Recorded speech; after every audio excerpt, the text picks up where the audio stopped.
Të nderuar zonja dhe zotëri, mirëmbrëma, do të jemi së bashku në edicionin qendror informativ këtu në ekranin e kanalit 7. Ndër të tjera do të ndiqni.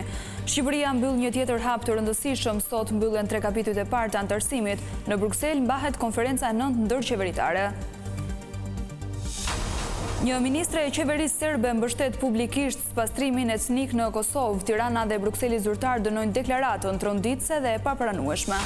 Policia nuk ka ende asnjë gjurmë të autorit të vrasjes së 50 vjeçarit në Bërzull të Tiranës. Hetimet janë fokusuar tek përplasjet për shitblerjen e pronave.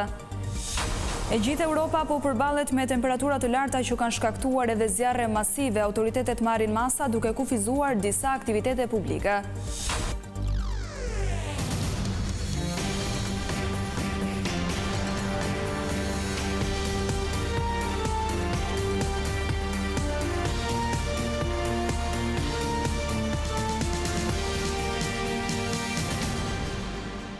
Vjen të njihemi më gjërësisht me zhvillimet kryesore të ditës. Pas miratimit të piketave të ndërmjetme, procesi i njohur si BAR, Shqipëria hedh këtë të martë një tjetër hap vendimtar drejt Bashkimit Evropian. Konferenca e 9 ndërqeveritare shënon mbylljen e 3 kapitujve të parë të negociatave. Progresi i vendit tonë zhvlerësuar nga komisionerja e zgjerimit Marta Kos. Shqipëria bëhet gati të mbyllë sot 3 kapitujt e parë të negociatave për procesin e integrimit në Bashkimin Evropian. Në Bruksel do të bëhet konferenca e 9 ndërqeveritare Shqipëri-Bashkimi Evropian, me fokus kapitujt e integrimit që lidhen me arsimin dhe kulturën, marrëdhëniet me jashtë dhe shkencën dhe kërkimin. Delegacioni shqiptar kryesohet në Bruksel nga kryeministri Edi Rama, ndërsa paraprakisht komisionerja për zgjerimin e BE Marta Kos, në një reagim në rrjetet sociale, tha se Shqipëria po hedh një tjetër hap të rëndësishëm përpara, me mbylljen e 3 kapitujve të parë. 4 vendet tona kryesore, Ukraina, Moldavia, Shqipëria dhe Mali Zi po hedhin të gjitha hapa të rëndësishme përpara. Me Ukrainën dhe Moldavin po hapim klasterin 6 që mbulon fushat si mbrojtja dhe siguria, ku argumentet për antarësimin e tyre në BE janë veçanërisht të forta. Shqipëria po mbyll kapitujt e saj të parë. Sipas agjendës, së pari parashikohen punimet e konferencës ndërqeveritare, e cila do të mbahet me dyert të mbyllura, ndërsa më pas do të zhvillohet konferenca për shtyp, ku pjesë e saj do të jetë jo vetëm kryeministri Edi Rama, por edhe komisionerja për zgjerimin Marta Kos. Mbyllja e 3 kapitujve vjen pasi Shqipëria kaloi një prej fazave më të rëndësishme, ato të piketave të ndërmjetme të ashtu quajturin i BAR. Me mbylljen e 3 kapitujve të parë, Shqipëria do të duhet të përmbush kushtet e mbylljes dhe për 30 kapitujt e mbetur, në mënyrë që të arrijë objektivin e dakorcuar me EBE-n për përfundimin e procesit teknik brenda vitit 2027. Mbyllja e 3 kapitujve të parë të negociatave sipas ekspertëve tregon se Brukseli vlerëson progresin e bërë nga Shqipëria, por pas këtij suksesi vjen faza e kapitujve të vështirë që duan më shumë punë dhe reforma. Drita jeshile nga Brukseli për mbylljen e 3 kapitujve të parë në procesin e antarësimit është sinjal shumë pozitiv për Shqipërinë, theksojnë ekspertët. Për Vision Plus, drejtori ekzekutiv i Lëvizjes Europiane, Gledis Gjipali, shpreh se ky moment tregon se Bashkimi Evropian vlerëson detyrat e shtëpisë të bëra nga vendi ynë. Antarësuar. Në këtë kuadër është pozitive, tregon që Shqipëria ka ecuri të mirë, pavarësisht se këto janë kapitujt më të lehtë dhe përgjithsisht janë ata që mbyllen të parët, por është një sinjal politik i rëndësishëm nga Bashkimi Evropian që i thot Shqipërisë ne jemi gati, ne mbyllim kapituin në momentin që ju bëni detyrat tuaja. Por muajt në vijim do të jenë jo pak të lehta për vendin tonë, pasi duhet të mbyllen të paktën 10 kapituj, në mënyrë që të kapen objektivat e vëna nga qeveria dhe Unioni për mbylljen e kapitujve deri në vitin 2027. Muajt në vazhdim, pra deri në dhjetor të viti, do të jenë dhe lakmusi, më themi, i shpejtësisë dhe cilësisë së procesit të Shqipërisë drejt Bashkimit Evropian. Nëse ne arrim këtë objektiv, më pas është i mundshëm dhe fundi 2027-s për mbyllur negociatat. Nëse ne nuk arrim këtë objektiv të këtyre 10 kapitujve, atëherë do të jetë e vështirë që të gjithë reforma pas të bëhen brenda një periudhe kaq shkurtër. Ndërkohë që janë ende disa sektor ku Shqipëria ka vështirësi, pasi kërkojnë reforma për të cilat nuk jemi ende gati. Shumë do të shtoja mbrojtja e konsumatorit, konkurenca, tregu i brendshëm, zhvillimi rural që ka të bëjë direkt me bujqësinë, me instrumentet financiare në mbështetje të bujqësisë, që siç e dimë ne aktualisht kemi ende problem me programin i parë. Pra, hym në kapituj që kërkojnë shumë kapacitete administrative, pra jo vetëm në ministritë, institucionet qendrore, por edhe në pushtet vendor, drejtoritë rajonale. Dhe këtu Shqipëria çalon sepse nuk ka punuar si duhet ndër vite, pra për të forcuar këto kapacitete, fokusi ka qenë tek institucionet qendrore. Kryeministri Edi Rama më herët ka deklaruar se agenda europiane është dakordsuar me EBE-n dhe parashikimet janë që brenda dekadës vendet anëtare të ratifikojnë në parlamentet e tyre aderimin e Shqipërisë në Union. Në ditën e tij të dytë të qëndrimit në Francë, kryeministri Edi Rama mori pjesë në paradën ushtarake në Paris. Parada është pjesë e aktiviteteve të zhvilluara me rastin e festës kombëtare të Francës. Në bulevardin ku mbahej parada, nga pamjet e shpërndara nga kreu i qeverisë, shihet teksa valvitet edhe flamuri shqiptar. Franca po kremton festën e saj kombëtare ditën e Bastijës me paradë ushtarake. Për të ndjekur ceremoninë në Paris kanë qenë lider nga shumë vende të botës.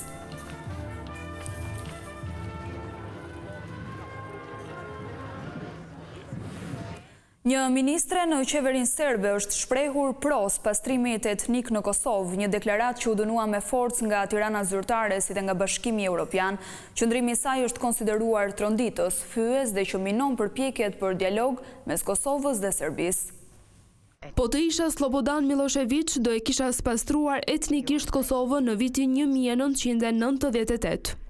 Kjo është deklarata shokuese e ministres për administratën publike dhe veçqeverisjes lokale Snežana Paunović, e cila ka shkaktuar reagime të ashpra nga Tirana zyrtare dhe Bashkimi Evropian. Ministri i Jashtëm Ferit Hoxha e cilësoi atë të papranueshme dhe fyese për viktimat e luftës. Deklarata një antarit të qeverisë të Serbisë që shpreh publikisht keqardhje që në Kosovë nuk është kryer një spastrim etnik edhe më i madh është e papranueshme, tronditëse dhe një fyerje e rëndë për viktimat e luftës. Relativizimi dhe normalizimi një prej krimeve më të rënda kundër njerëzimit, krime të dënuara nga historia, nga drejtësia ndërkombëtare dhe nga vetë ndërgjegja njerëzore, bien ndesh me vlerat mbi të cilat është ndërtuar Evropa e sotme. Shefi diplomacisë shqiptare theksoi se normalizimi i krimeve kundër njerëzimit minon pajtimin dhe se ardhmja europiane e rajonit mund të ndërtohet vetëm mbi të vërtetën, përgjegjësinë dhe respektin për viktimat. Procesi normalizimit dhe i pajtimit për të cilin Kosova, Serbia dhe i gjithë rajoni ynë kanë aq shumë nevojë, kërkon para së gjithash përgjegjësi, reflektim dhe guxim për të përballur me të kaluarën. Ai nuk mund të ndërtohet kurrë mbi deklarata që justifikojnë apo lartësojnë politikat që sollën aq shumë dhimbje e shkatërrim, por vetëm mbi të vërtetën, respektin për viktimat dhe angazhimin e sinqert për një të ardhme të përbashkët evropiane. Ndërsa zëdhënësja e Komisionit Evropian, Anita Hiper, tha se BE-ja nuk komenton deklarata individuale, por theksoi se në Evropë nuk ka vend për retorik që arsyeton ose promovon spastrimin etnik. Deklaratat të tilla bien ndesh me vlerat e dinjitetit njerëzor, pajtimit, llogaridhënies dhe marrëdhënieve të mira fqinjësore, mbi të cilat është ndërtuar Bashkimi Evropian. Sipas saj, ato bien ndesh edhe me zotimet që ka marrë Beogradi në kuadër të dialogut Kosovë-Serbi. Ne presim që të gjithë liderët të veprojnë me përgjegjësi, të përmbahen nga retorika nxitse dhe të kontribuojnë në krijimin e një klime besimi dhe stabiliteti rajonal. Edhe komisionerja për zgjerim e BE-s, Marta Kos, u shpreh tronditur nga deklarata e ministres. Ajo tha se shpreson që ky të jetë një qëndrim individual e jo një qëndrim i gjithë qeverisë së Serbisë.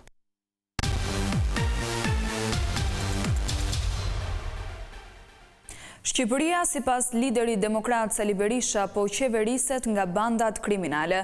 Në një takim në Asamblenë e Qendrës së Djathtë Demokrate, ai kërkoi një grup të posaçëm për të hetuar kartelet e drogës në Shqipëri. Kryetari i Partisë Demokratike Sali Berisha shfrytëzoi takimin e Asamblesë Përgjithshme të The Centrist Democrat International, e cila është organizata më e madhe politike e Qendrës së Djathtë, për të kërkuar ndihmën e partive aleate për të ngritur një grup pune për lidhjet e krimit me qeverinë në Shqipëri. Gjatë takimit në Bruksel, Berisha akuzoi kryeministrin Edi Rama se ka shndërruar vendin në një narkoshtet dhe sipas tij janë bandat kriminale ato që sot po qeverisin Shqipërinë. Besoj se organizatat tona duhet të krijojnë një grup të posaçëm pune për kartelet e drogës, narkoshtetet dhe narkotrafikun. Kjo do të ishte një ndihmë shumë e madhe sepse vendet të tilla nuk janë të rrezikshme vetëm për veten e tyre, por janë të rrezikshme për rajonin dhe madje edhe për TETI. Berisha denoncoi në Bruksel edhe librin Albanian Files, i cili sipas tij tregon se kryeministri e trajton vendin si pronën e tij. Red Book, Albania's File. Ky libër trajton 523 projekte të mëdha në peizazhet më të bukura të Shqipërisë, në Bregdet ose në zonat malore për të cilat askush nuk kishte dieni. Kryeministri, kreu i organizatës kriminale, e konsideron vendin si çiflikun e tij, si një sultan i shekujve të kaluar që mund të vendosë për gjithçka. Shumica e këtyre projekteve janë nxjerrë nga zonat e mbrojtura. Gjatë takimit të Asamblesë Përgjithshme të organizatës së Qendrës së Djathtë Demokrate, Berisha denoncoi kryeministrin Edi Rama se zhvillon farsa elektorale e nuk lejon mbajtjen e zgjedhjeve sipas standardeve ndërkombëtare. Disa deputetë të Partisë Demokratike kundërshtuan bojkotimin e parlamentit. Sipas tyre, ky vendim është i gabuar dhe nuk e lejon opozitën të përballet në kuvend me qeverinë. Vendimi për të bojkotuar seancat plenare nuk ka kaluar pa debate në grupin e deputetëve demokrat. Të dielën në mbrëmje para seancës plenare të 13 korikut, Gazmend Bardhi u dërgoi deputetëve një mesazh në grupin që ata kanë në WhatsApp për t'i njoftuar se Partia Demokratike nuk do të marrë pjesë në punimet e parlamentit. Njoftimi është shoqëruar me kritika nga deputetët të cilët kanë kërkuar që opozita të jetë në seancën ku do të raportonin institucionet e pavarura.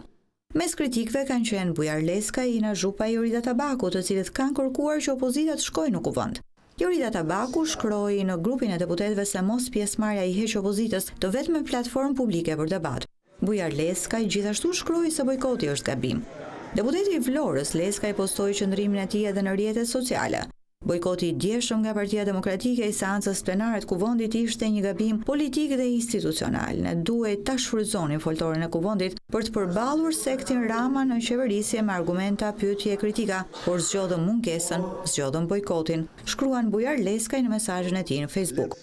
Kritika ka pasur edhe Partia e Lirisë, se Risa Xhixho ka kërkuar edhe koordinim mes tyre për vendimet që lidhen me parlamentin. Partia Demokratike ka vendosur të mos shkojë në seancat plenare derisa të futen në rendin e ditës propozimet e saj për shfuqizimin e ligjit për investime strategjike dhe paketës së maleve. Gjithashtu po do kërkon që të anullohen ndryshimet në ligjin për zonat e mbrojtura e trashëgiminë kulturore. E duket se ky sesion parlamentar do të mbyllet me bojkotin e PD-s në kuvend. Partia Demokratike kallëzoi në SPAK kryeministrin Rama për korrupsion, pastrim parash e grup të strukturuar kriminal në lidhje me librin Dosjet shqiptare dhe 523 projekte të përfshira në këtë libër. Sipas opozitës, Albanian Files tregon se Edi Rama përzgjidhte studiot ndërkombëtare të arkitekturës, të cilat më pas krijonin lidhjet me ndërtuesit shqiptar. PD pretendon se ndërtuesit paguanin shuma të larta për projektimin dhe më pas përfitonin leje për ndërtimin e kullave apo hoteleve.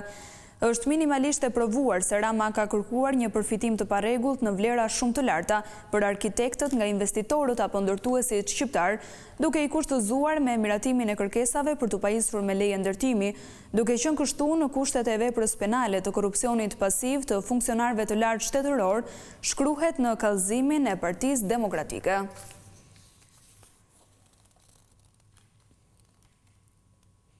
Në sheshin Skënderbej ka filluar grumbullimi i qytetarëve për protestën e 45 radhazi kundër qeverisë.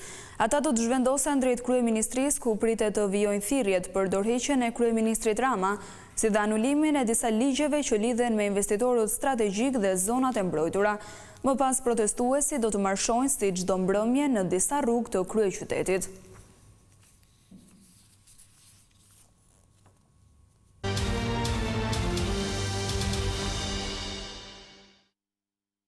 Ekzekutimi i një 50 vjeçari 3 ditë më parë në Tiranë vijon të mbetet një ngjarje pa autor. Policia po heton për plasjet për pronat dhe konfliktet fizike, por ende nuk ka prova të forta për asnjërin prej tyre.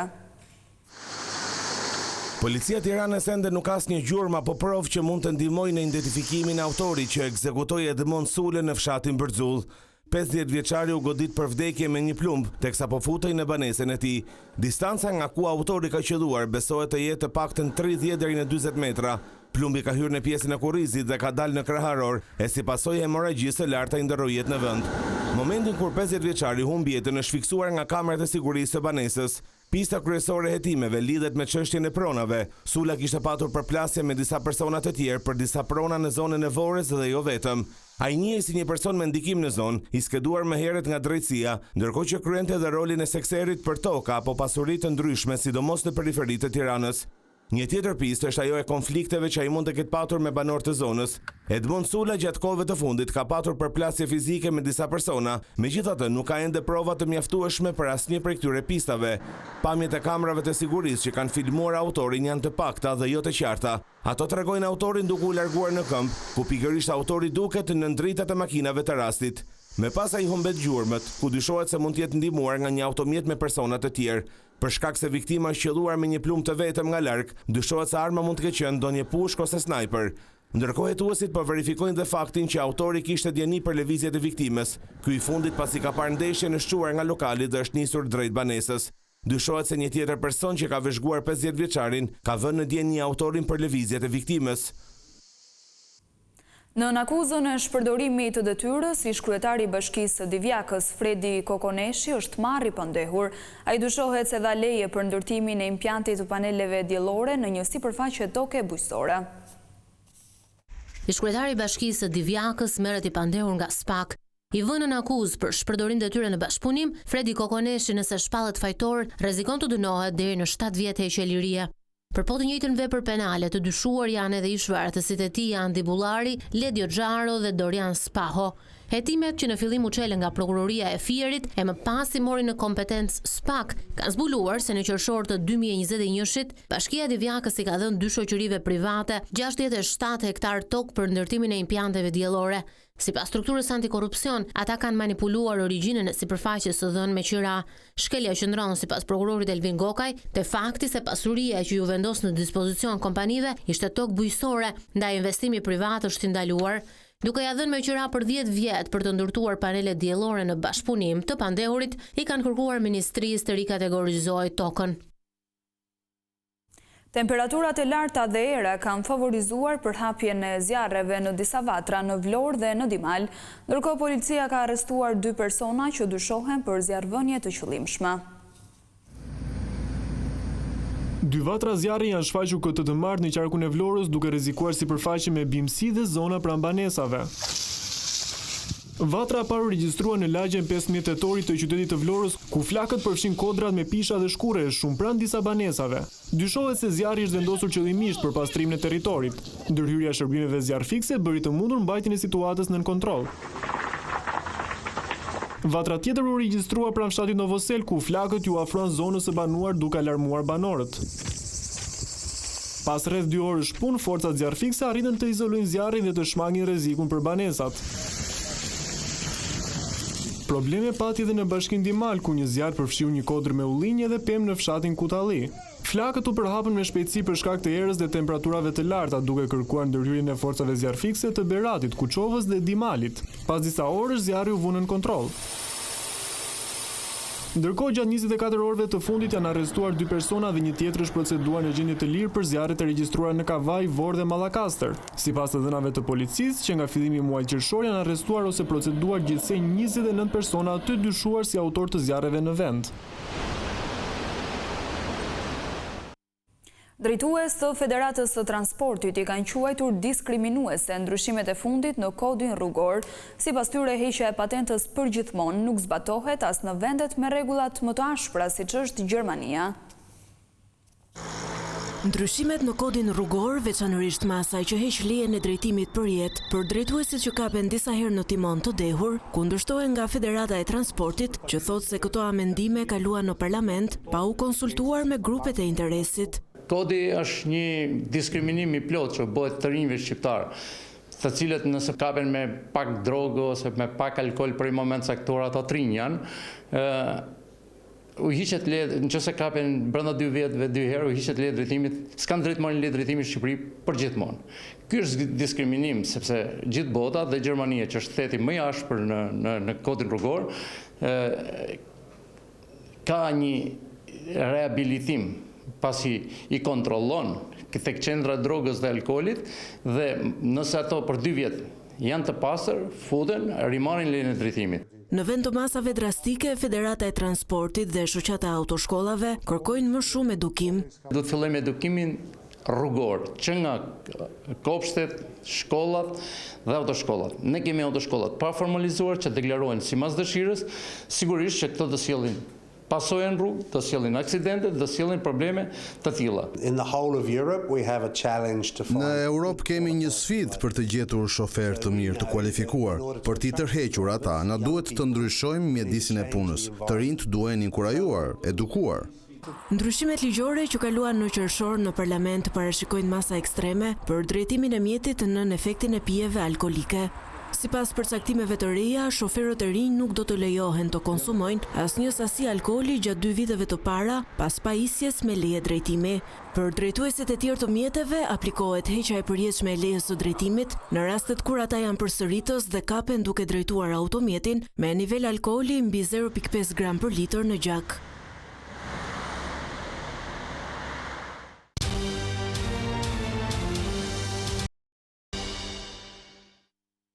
Franca dhe Spanja vijojnë betejën me zjarret që kanë shkrumbuar sipërfaqe të mëdha pyjore, ndërkohë Italia ka ndezur alarmin e kuq në disa rajone për shkak të nxehtit ekstrem.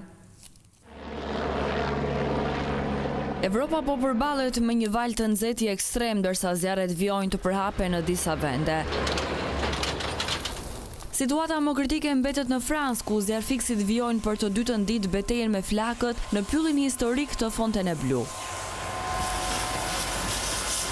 Zjarri ka përfshirë mbi 1300 hektarë sipërfaqe pyjore, ndërsa rreth 900 persona janë evakuuar nga zonat e rrezikut. Autoritetet franceze kanë arrestuar 2 persona, ndërsa zjarri mbetet ende jashtë kontrollit. Sipas autoriteteve franceze, vendi po përjeton valën e 3 të nxehtit këtë verë. Ekspertët e lidhin shtimin e zjarreve me temperaturat rekord dhe ndryshimet klimatike. Ndërkohë Italia vazhdon të përballet me temperatura shumë të larta me alarme të kuqe të nxehtësisë në disa qytete si Roma, Bologna, Firenze, Torino e të tjerë. Meteorologët parashikojnë që temperaturat në zonat qendrore mund të arrijnë deri në 45 gradë Celsius.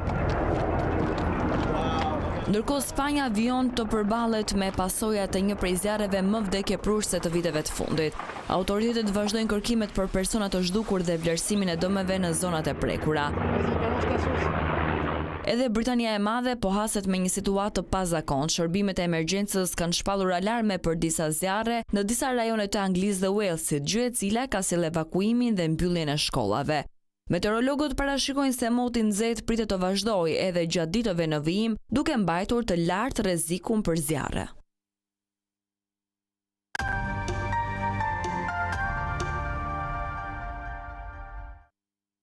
Të gjithë ata që janë në dilemë për librat që duhen lexuar gjatë verës, përgjigjen e gjejnë tek Botimet Living.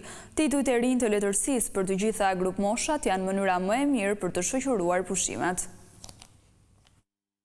Vera është si në kur kemi më shumë kohë për veten, e një libër cilësor mund bëhet shoqëruesi më i miri i pushimeve, nga romanet që të mbajnë pesull tek historitë frymëzuese e deri tek librat për fëmijë. Botimet Living premtojnë që këtë verë ta bëjnë edhe më të pasur me lexime. Por cilat janë sugjerimet e këtij sezoni dhe pse ja vlen t'i merrni me vete në valizhen e pushimeve? Kemi Shokët e mi, kemi Loja e rrezikshme nga Colin Hoover që të gjithë e njohin, kemi E paftuara, një thriller nga një autore mjaft e njohur që ne kemi pasur edhe më përpara. Daniel Silva po ashtu vjen me titujt e tij. Por te rekomandimeve të botuesve, një rol gjithnjë më të madh në zgjedhjen e librave po luajnë edhe rrjetet sociale. Platforma si TikTok, Instagram, Facebook e të tjerë kanë krijuar komunitet të madh lexuesish, ku një rekomandim apo një video e shkurtër mund ta kthejë një libër në bestseller brenda pak ditësh. Duket sikur edhe rrjetet sociale kanë një efekt pozitiv, sepse janë disa trende ose sugjerime që ju imponohen në thonjza të rinjve, është trendi i letërsisë së mirë. Domethënë, ose 100 librat më të mirë që ne duhet me patjetër t'i lexojmë, edhe një pjesë e këtyre të rinjve kanë tendencën edhe duan që ta ndjekin këtë lloj trendi, le ta themi. Megjithatë, pavarësisht trendeve të momentit, lexuesit vazhdojnë të mbeten besnik ndaj atyre zhanreve që preferojnë më shumë. ajo që mbetet e pandryshuar është dëshira për të gjetur histori që të mbajnë të mbërthyer me librin. Po shohim një drejtim drejt thrillerave, në fakt. Pjesa më e madhe e njerëzve, si duke duan diçka që i mban mbërthyer mbas librit, kanë dëshirën të kenë këtë pjesën e misterit brenda. Pjesa më e madhe, sidomos të rinjt, shkojnë tek autorët e huaj të përkthyer në shqip. Në një kohë kur ekranet zë një pjesë të madhe të përditshmërisë son, libri vazhdon të mbetet një mënyrë e veçantë për t'u arratisur, për të reflektuar e për të udhëtuar përmes faqeve. Ndaj, titujt e rinj të letërsisë bashkohore për të gjitha grupmoshat i gjeni të sjella në gjuhën shqipe vetëm nga botimet Living pranë librarisë Bookland në galerinë ETC e Mëgjer në të gjitha libraritë e Tiranës. Kjo ishte gjithçka e përgatitur për këtë edicion informativ. Unë ju falenderoj për vëmendjen. Bashkë mirëpafshim.